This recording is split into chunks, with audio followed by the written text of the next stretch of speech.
Welcome back to Talkin' Texas Forever, a Friday Night Lights podcast. I'm Michelle. And I'm Liz. And we're discussing Season 5, Episode 9, Gut Check. I remember last week when we were with Mike and we're just like, gut check. How do you not laugh when you say gut check? Yeah. Anyway, this episode was written by David Hudgens and directed by Chris Eyre. Original air date January 12th, 2011. In this episode, following a contentious loss, Coach Taylor decides to bench Vince for a game and start Luke as quarterback.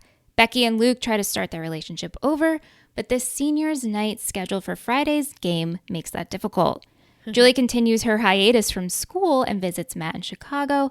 Epyck crosses a line during a tutoring session with Mrs. Taylor. Not really, but we'll get into that. We'll get into that. So let's start with the Lions. We see that they lost their previous game and the boys are just not acting as a team anymore. They're arguing with what went wrong, and Coach tells them to get out of his field house. Crowley tells Coach that Vince has lost the team. What do you think about this? He's absolutely right. We've been thinking this the whole time. Yes and no. I mean, they were doing pretty well. This is their first loss. You know, and like all of a sudden now it's like, oh, Vince, he's been off.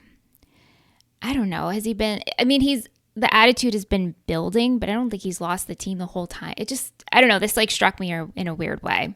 Yeah. Well, I think in this specific game, yes, he lost the team. He lost respect of his teammates. And then obviously we see the aftermath of it. They're all yelling at him and he's like, what's wrong with you people? Do you not know how to follow plays? Like blaming others. Yeah. They're blaming him. So I think this past week, ever since they heard that Vince probably, was being scouted and he went to visit the school, that they were like, oh, so he thinks he's better than us. Yeah. And that whole TV interview too. Right. Right, exactly. And he, he didn't credit his team and he allowed the interview to go on. And obviously we know like they pieced it together, whatever, but his attitude is really poor. And it's not just his teammates that are feeling it. It's the coaches. It's his girlfriend. His mother now is like, what's happening? Like they're not stupid. So I think, yeah, Crowley's right. He's lost his team. And what he means by that is like such a bigger picture. Like he's lost everyone except for his dad at this point. Yeah, so at practice, Coach tells Vince that he's giving Luke the quarterback position, which he like doesn't understand. He's totally pissed. He talks to his dad about it and his dad's like, oh, please don't think too much of it. Like Coach is just trying to do like a power move. Like you'll be back. Don't worry about it. And then Coach asks Vince, hey, I want you to work with Luke on the Wildcat stuff just in case. And he's like, I don't understand why you're doing this. And he's like, I'm asking you to help a teammate. Well, Vince obviously doesn't want to do this. He ends up getting into an argument with Jess when she's doing laundry and he's going on and on about how people are, giving him lip about everything. And Jess is like, no, you don't want to hear it from everybody. And they essentially break up. I know. Over this. She says that all you do is complain. And I'm sick of hearing you complain. And he says, well, I told you not to take this job. You're going to hear me talk about my sports stuff.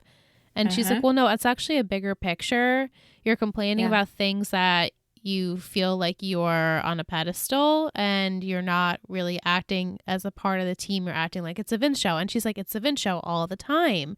And I'm truly sick of it. I'm sick of your ass, she said, which I was like, chef's kiss. That was exactly what I wanted her to say. I've been waiting for her to say this. She's like, boy, I am just so sick of your ass. I am. Yeah. This actually ends up having Jess go to work with Luke because we know Vince isn't going to show up. Jess wants the team to win. I love that she does this. Obviously, Luke is pissed off, but she's like, hey, I can help you do this. This was great. I love that. Yeah, she just wants the team to win. She doesn't care if it's she's going behind Vince's back by doing it, but she's like, I don't care about that. I want the team to win, so I'm going to help you. This is not about Vince. This is about the team. Right. And so she must have helped him a little bit because he finally kind of, when we get to the game. Some things kind of clicked, right? Yeah, it wasn't good. But Before that, when Coach finds out that Vince didn't show up, he ends up benching him. And then this leads Vince talking to his mom about it. And his mom is so kind and gentle about it. And she's like, is this because you missed that practice? You know, your dad wants the best for you. He does love you. But maybe trust your gut and don't listen to everything he says. I loved it. I was so happy to hear her say this. I know. We've been all waiting for her to actually step up and say, you know, your dad, he's trying, but he doesn't know everything. So yeah. Take it with a grain of salt. And if you feel like something's not right, it's probably not right. Right. And I was so ready for this. It was so good. Luke, before the game, shows up to Coach's. It's like 10 p.m. and he's like, you got to start Vince. Pretty much, I can't do this. And Coach doesn't pay attention. He ends up going with his gut. He does trust Luke that he can handle the position. And it is rocky. It's rough. Luke is like questioning himself. He's questioning Coach on plays. But ultimately, he plays a good game. The Lions win and they're going to playoffs. Were you surprised that Luke felt like he couldn't achieve this? I feel like in the beginning, he wasn't cocky, but he was confident in his ability. I mean, I guess now that he's been not QB1 for so long that it's kind of like a little bit foreign to him and he doesn't really know all the plays that well, I guess, you know, and to order them to the rest of the team. So I was just like, oh, Luke, you got it. Yeah. I also think the fact that colleges aren't really interested in him, it seems. He's having trouble getting meetings. He's a senior. So that's really tough. That's not good. It's not good. And so I think there's like this lack of confidence. And Vince has been leading them this whole time. Even though Luke is co-captain, Vince has been the one who's been QB. So, and it was kind of just like, hey, you're going to do this now. Whether you like it or not, I'm giving this to you. Mm-hmm. Will wants to know, if you were Vince with his attitude and mindset, what would you think to do to get back in Coach's good graces? He's too stubborn right now. I think he's too hot. He's way too hot in this. And I'm sure his dad in his ear is not helping the situation. I mean, I'm hoping that it is that he could see maybe, hey, Dad, you need to cool it. Like I should probably be focusing my energy on not being mad at Coach. But right now he's too in it to try and get back in Coach's good graces. But when he does, you know, he'll be that team player. I'm sure he'll come to him and be like, hey, look, I messed up. He has grown in that way where in the past he kind of had this attitude, but then he would rebuttal it and be like, well, you know what, actually, I don't know, like, if I'm worth it, or, you know, all of his self-doubt, and he would apologize and he would back down and be vulnerable. He hasn't been that in a while because he's been doing so well, and his dad and everyone in the press is like, Vince, Vince, Vince, and the team's like, Vince, Vince, Vince, and so his head blew up again, and now he needs to really deflate it and come back down, and I think he obviously will. I mean, we're on episode 9. We're really hitting the near the end of the show. So I'm like, okay, no, we need to reel him in really quick because we only have 4 episodes left. Like, that's it. And we're going to playoffs. The team needs to get together. Yeah. Yeah, they'll be fine. They'll be fine. Ornette is so pissed. I mean, even though the Lions win, after that game, he was screaming. Like, he was ready to get in Coach Taylor's face. And so, you know, Ornette's going off the deep end. And then you have Jess, who's so upset over the breakup. She's upset over Vince's attitude, and she's crying in the locker room. And I really love this scene with her and Coach, because Coach in his own way he's giving her space. He's like, you know, I have 2 daughters. Take all the time you need. You don't have to apologize, but I'm also not going to dig. Right. He's like, I see you're upset. I'm not going to meddle. Take all the time you need. We're good. You can use my locker room for that. I was just confused as to why you were using my locker room for that. Right.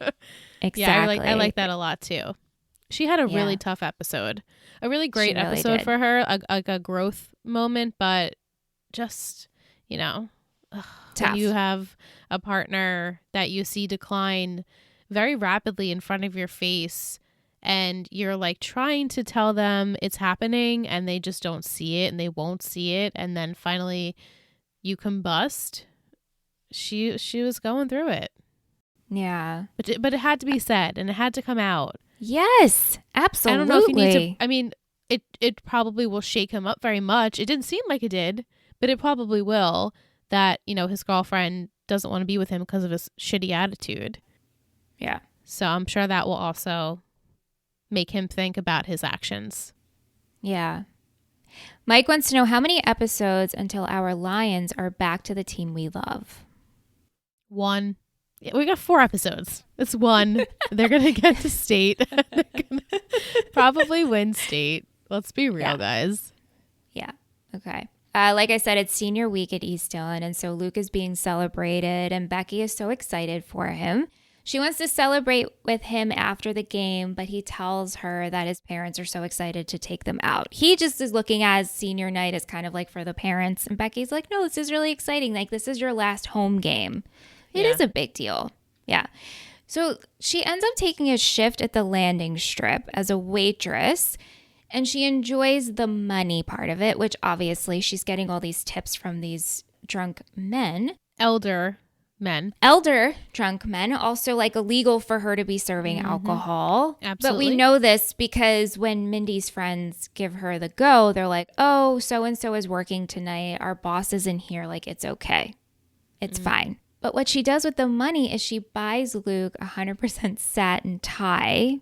It's so sweet. Cute. She could have bought herself anything, right? She could have bought herself a new shirt or a new lipstick or whatever it is. But she goes and she buys Luke something.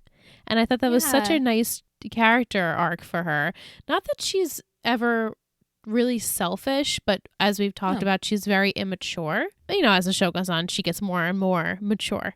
But it was just nice to see her, like, I guess they're in a relationship now. They're starting over. Yeah. I also like the conversation she has with him. He says, you know, my parents are taking me out. Are you upset about it? And she goes, you know what? I am upset about it. You won't even stand up to your parents. Yeah. For me. So, yeah, right. I am upset. I love that she said that because something went off in Luke's head like, you know what? She's right. I should say something to my parents. And so after the game, he walks over and he goes, you remember Becky? Which I'm like, how could his parents forget about Becky? Yeah. His dad seemed to be handling it a little bit better than his mom. Yeah, his mom's like, did you see they kissed? They kissed? I feel like you should be happy. As parents, you should be happy. Like, wow, my son actually really likes this girl. He didn't just fuck her to fuck her. You know what I mean? Like, no. He just really likes her. This is a nice girl here. Like, nice you know girl. I mean? Like, you have a wholesome boy here, and they had an oopsie, and they had this very adult thing happen in their lives. And you know what? They made it on the other side. They did. You should be happy. And she's not a senior. She's not. So she's not going to be, you know, going with him to college or whatever. No, and the mom, I'm forgetting her name. I don't even know. Did we ever learn her name? Mrs. Cafferty. She made an effort with Becky. Like, remember she went to her house to, like, have that whole conversation with her to get to know her? Mm-hmm. Well, because at that point she thought she had a grandson. The grandbaby. But she also wanted to know, like, why she made the decision that she made. Yeah. And so I was like, we can't really blame Becky because you're actually really mad at Mrs. Taylor, but that's a whole lot. We're not going to go back to that. Right. So that's true. You should just be mad at Mrs. Taylor this whole time. That's right. Because that's who you're blaming it on. Mm-hmm. But Becky, she doesn't understand why she can't work at the landing strip. And Mindy tells her, you can get a waitressing job anywhere else. You're not an adult. And this is when Mindy tells her that she's pregnant, which you called right away. You can't be nauseous in a show and not be pregnant. We all said this in the chat. Right. And she was like so tired too. So tired, so nauseous. You're pregnant. You're pregnant. Predictable, but hey, I'm here for it, obviously. We're happy about it. Billy is so excited. We got a ringlet number 2 on the way. His boys can swim. It was so good. Yeah. I'm sure some of that was improv. It had to have been, especially when he puts the test in his mouth and she's like, I peed on that. And then he winks. Like Derek's wink, that that had to have been improvised. I love it. It was so good. It was so good. Will and Mike both want to know, prediction, what will Riglet number 2's name be? Name. It's funny to me that both of them asked this question for you. Like, I didn't even think to ask you that question because, I don't know, I guess I'm not thinking about the name. Well, then it makes me think that, like, it's Tim, because what more importance would it be? Like, it had to have some importance, right? I don't remember. Yeah. I know. That's a great... because it's probably in such a short clip in the series finale of, like, and here's baby whatever. And, like, you know what I mean? Because... you know, we have 4 episodes to go. I'm sure we're not doing like an extended pregnancy and fast forwarding time here. Yeah. So I'm sure you don't remember the baby's name, but I'm just going to go with Tim. Hey, let's call him Little Timmy. Little Timmy. And it was so cute where Billy was like, I can't wait to tell Tim. Yeah. It was very sweet. Coach, he ends up taking a meeting with the representative from Shane State. It's like at first he turned it down. Totally. Wasn't interested. And now he's curious. He says he owes Jason a favor. He just wants to see what the market's like. Okay. And then he also, he says to Tammy how maybe it would be nice working with adults because teens are really hard. Mm-hmm. Yeah, so he's really starting to think this is a good idea. Yeah. Mike wants to know, will Coach leave Dylan again? At this point, what do you think, Liz? I mean, yeah, I think he will. Okay. And that's sad, but also if that's the next chapter he feels like he wants to take, then so be it. And I'm sure his family will support that decision if everyone, you know, it'll be hard, I'm sure, at first, but they'll figure it out. They'll figure it out. That's the moral of this episode. We'll figure it out. We'll figure it out. We'll figure it out. Exactly. That's the lesson here.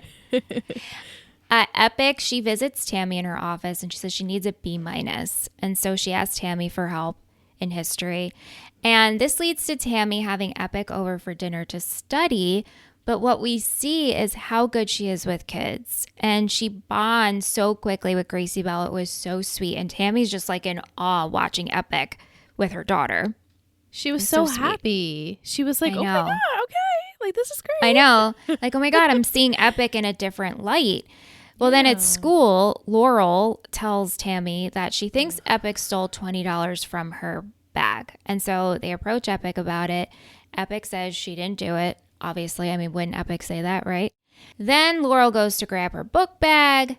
Epyck gets upset about this. Tammy tries to interfere. And then Tammy gets pushed into the window in her office and bangs her head. I feel like as an adult, Laurel should have let go of the book bag. Like, you're pulling, like, you're like 2 children. Let the child have her bag. You can do whatever later on, but just like, you're literally not giving in because you want to see what's in her bag. Like, anyone could have gotten hurt. Both of them could have gotten hurt. And then, of course, Tammy gets hurt in the process. So it's just like, come on. And of course, Tammy's like, no, this is an accident, but this turns into a whole thing. They have to check Tammy for a concussion. Epyck ends up getting handcuffed and arrested. This is such bullshit. And then she ends up getting suspended. She's being sent to a new home. She's getting sent to Kilroy. There's so many things. There's so many things. Laurel using the language, this little psycho. I know. Not very uncalled for. And hey, Tammy's like, no. No. And in the beginning, Epyck does say like, oh, I forgot Laurel's last name, but like she dislikes me. Oh, is that who she was talking about? I'm pretty sure. Okay, that makes way more sense. But this whole, I mean, I could be wrong, but Laurel has always had an issue with Epyck because even when we learn about Epyck and she was like, oh, you have Epyck this year. Oh, she gives me trouble.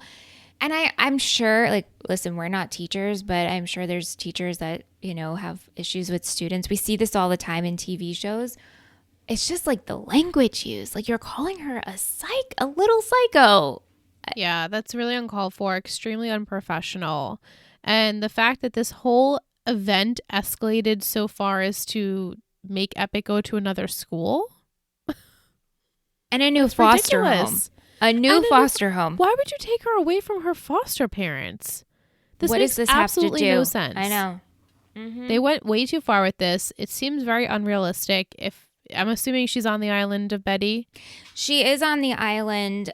This, I guess, fits in. It's just like, what was the point of Epyck? Was it just to show that Tammy cares about her students? But we know that. Right. With Tyra, we saw the success of it. You know what I'm saying? And with Epyck, I guess we saw a little glimmer, and then this happened. It just doesn't, I don't know, it just doesn't sit right. Yeah, agreed. Absolutely agree. I feel like it was unnecessary to ship her off. Like, if we needed to just, like, not use the character anymore, we could have just suspended her, even though it's wrong. Or, like, you know, something of the sort. We didn't need to have, like, a nice closing chapter on Epyck. For me, at least, you know, she's a character we introduced in the season briefly. We spent a little bit of time with her. I didn't need this, like, happy or sad ending for her. We could have just kind of, forgot about her. Sorry, Epyck. And Tammy could have went on living her life, but the whole thing was really crazy. We could have had that Tammy met with Epyck at the restaurant and, like, continued just to help her, and then just, like, slowly fade her out. I don't think Epyck needs to get arrested. Agreed. I don't know. Lisa says, I feel like Tammy and the other teacher may end up with a rift because of Epyck. If she hadn't been pulling Epyck's bag out of her hands, Tammy never would have gotten in the middle. I feel sad for Tammy. She was actually making progress. Yeah. And Tammy thought that this woman was, like, her friend, quote. And now I guess she realizes, like, she's just like my work friend, a colleague. Yeah, a colleague. Is she history or is she math? Because now I'm thinking back. It doesn't matter. Epyck had issues with all this. I surely don't know. With all the teachers, it seems. Vic wants to know, would they really arrest someone for accidentally hitting a teacher? No. And if Tammy says, hey, look, I'm not pressing charges, they wouldn't press charges.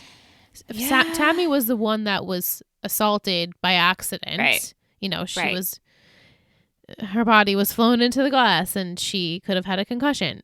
If she's not pressing charges, she's not pressing charges. So I think this whole thing is bullshit. I do too. Julie, as we know, she's in Chicago with Matt. They have a great weekend together. She wants to stay longer. They have this, like, good walk and talk on the street, and she explains to Matt how much she's missed him and how much she's, like, loving her time here, and that Matt's moved on, but she feels like she doesn't fit into Matt's life anymore. And he ends up kissing her, which I love, because I'm like, wow, you guys spent the whole weekend together and you haven't kissed yet. Because he's like, I've been dying to do this. I know. How sweet. So sweet. Then they sleep together. I'm down with it. Sure. And then she ends up telling him about what happened. And you could tell she's, like, kind of worried to tell him. And he's listening. She's ashamed of it. She's ashamed. But he's like, Julie, it's okay. We're not together. I'm not your parents. You don't have anything to worry about. You know what I'm saying? Like, we're not in a relationship. Let's just go get breakfast. Yeah, he handled it very maturely, as Matt usually would. And he's like, you know, whatever. Like, it's not like you cheated on me. I'm not going to judge you. I love you. You know, whatever. And it's okay. Yeah.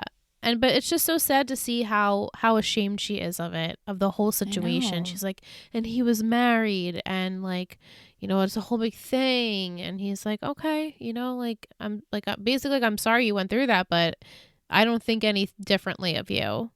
And I thought the whole situation, everything, the way he handled it was really sweet. Very Matt. It was really sweet. Even how he handled asking her, like, what are you doing? You know, like, you spent some time here. Don't you got to go home? Are your parents wondering where you are? Yep. You know, he dropped the line, which I guess is, like, my trigger for season 5, is like, you do, you know, you belong in Burleson. No, she doesn't. Like, okay, she just belongs in college, or she just has to figure out her life. And he's like, I don't want to be your safety net. I get that. Totally I love that he said that. It need to be said. He was very real about it. She needed to hear it. Yeah. She just needs to find her purpose in life. It's really hard to do, and it's not going to happen overnight. And she just, you know, she wanted that safety blanket, as we all do when we're feeling so insecure and you just don't know what the future holds for you. And you just keep that little security because you know it's always going to be there. And he's like, yeah, I'll be there. You just need to figure out your shit. Like, we're good. Like, the way they left it was so sweet. Wasn't it so good? She goes to leave. She's driving off, and then he goes running after her car, and he's like, Julie, it's okay. They kiss. We'll figure it out. We It was have so sweet. very little like huge grand gestures of love in this show. And that was like a very, rom-com, but in the best way kind of kiss. And I was like, yes, Matt Saracen, you're back. You are back, mister. I missed you so much. Oh, I loved it. We're no longer mad at him, right? No, We're not I'm mad at Maddie anymore. Over it. Mad about what? Right? Not here. No, I was mad, but we understood. And I'm sure Julie has to have understood now. We've spoken our piece time and time again about the way he handled it. It wasn't the right move, but we understand why he did it. And now he's made his peace with it, and Julie is over it for the most part. Yeah. Lisa says, Julie hiding out in Chicago is cute, but I'm glad Matt called her on it. Love that have you seen the bean conversation? As a Chicagoan, I feel the need to correct them. It is called the Cloud Gate. I also like that they found a random alley to be Chicago. If Matt lives anywhere near the AIC, it looks nothing like that. Thanks, Lisa. Sure. I mean, when I was in Chicago, I was quite literally in like the heart of Chicago. So in the was city. I. And it did look like that. And I went to the bean. I love the bean, and you take your picture by the bean, and it's great. Rihanna, what's going to happen with Matt and Julie? And then Vic, to piggyback off of that, Vic wants to know, do you think if none of the stuff with Derek happened, would Julie have gone to see Matt eventually? Yeah, I do. I think something else, uber traumatic in her life, or dramatic, I should say. Not traumatic. Interesting. Dramatic, because things with Julie can be a little dramatic. Sure. Would happen, or, she flunked out of Spanish class, let's just say. And she's like, oh, God, I don't know what I'm doing with myself. Like anything, she could have had that moment, unfortunately, with anything that happened at college, because I don't think she should be there, at least not there, at Burleson. So, yes, I do think she would eventually made her way back to Matt. Maybe not so soon, but Christmas break, maybe. Oh, hey, Matt's home, or I'm going to go visit Matt, and it would have been the same thing. Yeah. Where do you think they're going? You think these two are endgame? I do. Mules is endgame? I do. I'm wholeheartedly believing that now. I know I wasn't confident in the past, obviously, but I'm confident now, and I'm glad that while I don't like mostly any of Julie's storylines for the entirety of the show because it surrounded a guy, blah, blah, blah, I've said this before, I do like the Mules storyline of young love, first heartbreak, kind of flounder, find your people, not so much your people, and then you come back together. When you're older, like I'm glad, Matt he'll be probably 20-ish soon, and she's 19. Like while it doesn't seem like it's old and like definitely not ready for marriage, it's on the right step, because it's like, when they're done with colleges or whatever, I'm sure, when you have a very young romance like that, like my sister and her husband, you don't really wait that long to get married. Like, you're like 25, 26, like right out of college, you get married. And I see that that's what's hopefully going to happen for them, if that's what they want. They'd be cute. Well said. Little mules. Well said. Will has some trivia for us. The Wildcat quarterback usually takes a shotgun snap where the ball is passed in the air from the center as opposed to going under the center's butt and receiving it directly. But in this episode, Luke is a Wildcat quarterback who mostly takes snaps under center as opposed to shotgun. The writers are just using the term Wildcat without accurately portraying what it looks like until the very last plays of the game when he finally starts running the Wildcat counter package. I didn't even hear anything about a Wildcat in the entire episode. I didn't hear anything about Wildcat. So thank you, Will, because... Really? I must have just been either writing my notes or like paying attention to how poorly Luke was just like holding onto the ball and he wouldn't pass it to anyone else. And I was like, Luke, please pass the damn ball. You're giving me anxiety. He would just be like holding it and like just holding it. Thank you, Will. A favorite quote in the episode. Liz, what do you have? This is hard. I have look, we all know the problem. It's Vince. He lost his team. But then I obviously loved, I can't stand being around your ass anymore. Jess. I love Perfection. it. I love it. I went on the comedic route. We got Reglet number 2 coming to a theater. I almost led there, soon. like leaned there, but I got to give it to Billy. I love Billy and Mindy so much. I have to say, and I feel like I've been saying this every week, but now that we're really nearing the end, I'm feeling very emotional. Like, I know I can go back to this show and watch it anytime, but I feel like this show has been, it's just different than our other shows. I think this is the least we've ever shit talked a show. absolutely. And like, we love these people so much. And I was telling Liz this, guys, that I've gone ahead and I've watched, I have the finale to watch, which I'm going to watch probably tonight. And just to like mentally prepare, and I have cried every single episode. Yeah. Where I'm like, oh my gosh. And the Billy and Mindy stuff. So when I was watching this a couple of weeks ago to prepare, I was like, oh my God, how could I forget they were pregnant again? How can I forget that?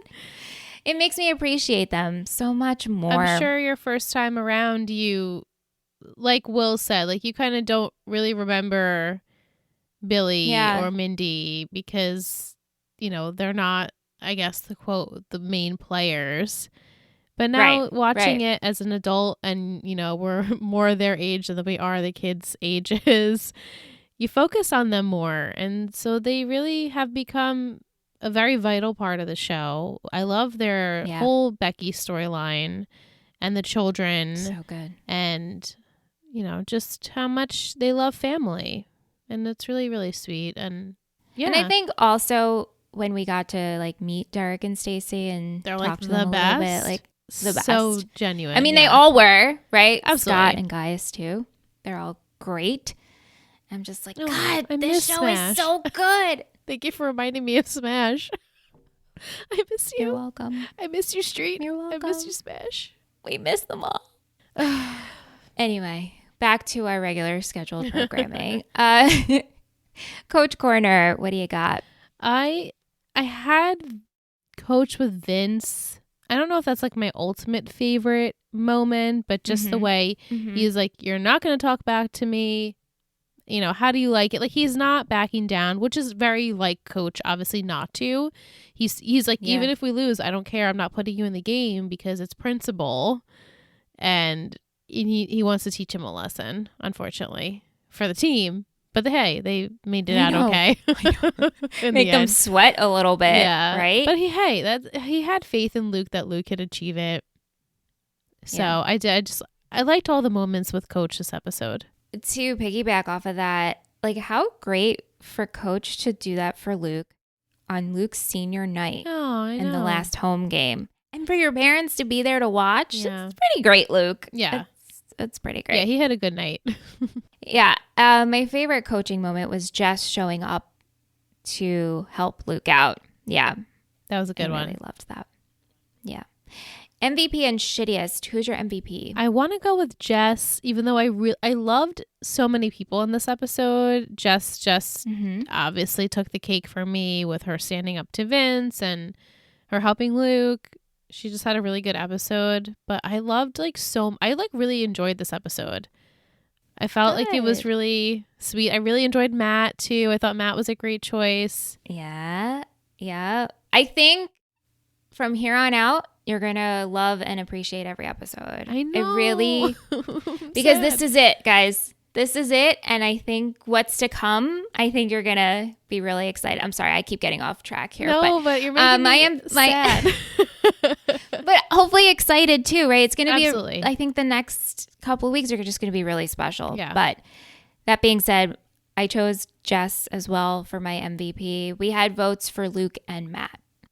Yeah. Yeah. Shittiest. We have 2 on the block here. Who'd you pick? Is it Vince and Ornette as the shittiest? Yeah. Yeah. Yep. I was toying between the two, so I figured I might as well just give it to both of them. The Howard men. Yeah. Ornette is scary. I'm afraid he's going to do something bad. And Vince is like, Dad, please, not now. Just not today. Any other time. I know. Just not now. So at least he's seeing don't like, do this. No, my dad's really going to pop off.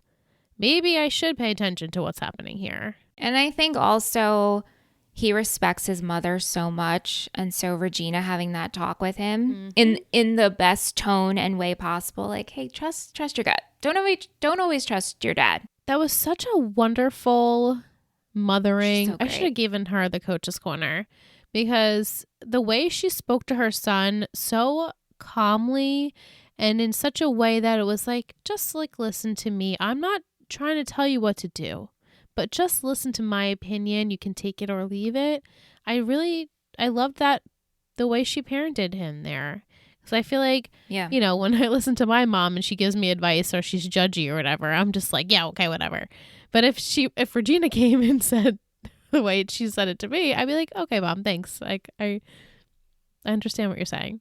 Yeah, she delivered it in a really, really good way. And it was at work, so she didn't stop. You know, she was busy doing her job. It just came out.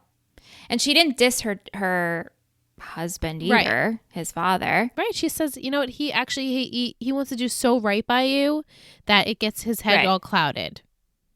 Just remember that.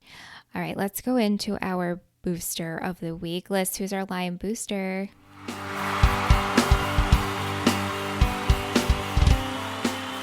Booster of the week. You're a total booster. Our Lion booster is Kate. Kate! Yeah, Kate was in the Discord chat tonight. She always actually participates on the Discord, which is really great. We love hearing from her. Yeah. I love just all of her stories, and we just really appreciate her. So thank you so much, Kate, for being a part of the Total Buddy fam. Thank you, Kate. We love you, and we hope you have a wonderful birthday. Your birthday is will have passed. Well, yes. Happy belated now. Happy belated, Kate. Thank you for being here. We appreciate you so much. And happy birthday to Mike. Happy birthday to Mike and Rihanna and Elizabeth. We have so many August birthdays. I know. And Brittany. Yeah, my goodness. Sorry if I missed anyone. I know. An emoji for this episode. I chose a mermaid for the Princess Starfish. Gracie Bell was holding a mermaid doll. How cute was Gracie Bell? Gracie Bell's so cute. Especially when she said to Tammy, she's like, she's not your friend. It's like, was that like, you're spicy, Gracie Bell? Just the way she said it. And I obviously, like, we know that Connie Britton is such a phenomenal actress, but just the way she reacted to Gracie Bell, I was like, wait, did Gracie Bell actually mean to say that or no? Because she was just like laughing at her. I know. So cute. So that emoji or the bagel, because Matt's like, we should just go get bagels. Bagel Julie. and schmear. Bagel and schmear. Should we go with, which one should we pick, Liz? Let's do a bagel. Why not? So what you could do with that bagel, you know it. It's coming. You could stick it in Apple Podcast review. If you're listening over there, that's a prompt for you. Rate us 5 stars, please. You could also rate us on Spotify. Send us the emoji and an Instagram DM through the Discord, through the email. We just want to know that you got this far and that you're listening. And we do have a Lion of the Week. Yes, we do. Yes, we do. If you leave us an Apple Podcast review, you become the Lion of the Week. So happy to report that we actually have one this week. Yeah, and I will read your review. Yes. And don't you want that? Lettuce with a buff arm muscle. Great. Using the emojis. In the title. We love it. Good job. This is molliest.d. Nutrition is to physical health as Total Betty podcasts are to emotional health. We laugh, we cry, but mainly we laugh. Real people on a well-produced podcast that will easily make you feel part of the TB family. So sweet. Thank you. Love it. Thanks, Molly. Thank you, Molly. Means so much. And thank you for assuming it's you, Molliest. Molliest. I know. I'm assuming it's Molly too, our listener. And Betty Molly. Yeah. Thank you. All right, Liz. I'm going to give you the title for next week. Season 5, episode 10. We're in the double digits. The title is Don't Go. Oh, and God. the quote I have for you, welcome home, Becky. Liz's face right now. Timmy. Maybe it could be her mom. How do you know it's... No, fuck that bitch. We don't want... Okay. You would not give me that quote if it was her mom. Let's be real. I could throw you Oh off. my God, I'm so excited. You don't have to confirm it. I'll just go with what I think it is. Okay. Tim is coming home on good behavior. This is so exciting. And Billy's gonna be like, Mindy's pregnant. This is what's happening. Like everyone's gonna be like high energy, but Tim's like not gonna know how he's gonna get reacclimated in life because he's been locked up for a year ish. Mm-hmm. And he was living a different life for these months. Mm-hmm. So this should be interesting. He's going to have to figure out what he's going to do for work. It's going to be a whole Tim episode. I feel it. I see it. Tim's going to be like, I'm ready to come back, do my thing, get a new job, pay for my land, figure out how I'm going to like build whatever home is going to be going on there. And we still have Riggins Riggs. Is that still a thing?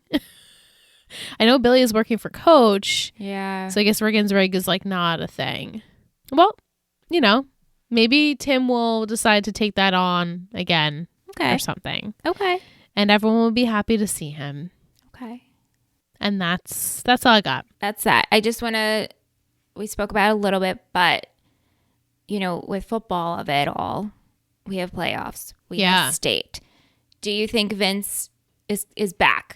Like you said, one episode, then the team will be back as the team we love and know. Well, I think the team will be okay. It's Vince kind of having to make amends with the team and Coach. I think by the end of next episode, I don't think in the beginning, but by the end of next episode, I think Vince and Coach will have an understanding, and Vince will be like, yo, I know my dad's crazy, and I'm just going to listen to you from now on. I don't care what he says, because I want to go to college. I want to get a scholarship for football. I want to, be scouted. Mm-hmm. I know you can get me there, and they'll have a heart-to-heart. I don't think, it doesn't seem like, I don't know, like, will he, in the beginning of the episode, be really stubborn still, or will he kind of just still try and like lay low and then finally apologize to Coach? I still see like the end of the episode, Coach and Vince will like have a handshake and he'll be like, let's go to state or something. Yeah. Great predictions. Thank you. Very good, Liz. I know. She's smiling. I know my stuff. She knows his stuff. Last but not least, we do have Will's Football Poetry Corner. Wildcat offense. The Wildcat offense revolves around the running back taking the snap directly and either running it, handing it off, or in the rare case, throwing it. After Vince's behavior spirals, Coach gets a wild hair up his ass and decides to put Luke in as a Wildcat quarterback. Luke is feeling himself when he wins the game and strikes up the courage to invite Becky to dinner. Ornette has the claws out for Coach after Vince's benching. Meanwhile, Julie has to lick her wounds after Matt challenges her to figure out what she is doing with her life.